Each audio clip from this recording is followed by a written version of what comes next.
na dito lagi yan. Ano na nabubutas ko na hanggang 7. Dati hanggang dito ako nagsisinton dahil nga hindi kayang i-chan na eh. Okay. So right now, I'm happy on the result. This is my 22nd day drinking barley 3 times a day. Now this is the result. Wala nang ibang product, only barley. But I still do the normal eating. Wala pa yung diet, wala pa yung exercise. But I see the good effect of it.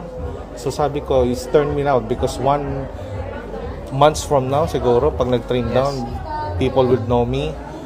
Talagang makikita nila yung cut-off nitong sarili ko. Kasi people who don't see me before talagang mataba. When we met together, we have our research conference yesterday in Pangasinan.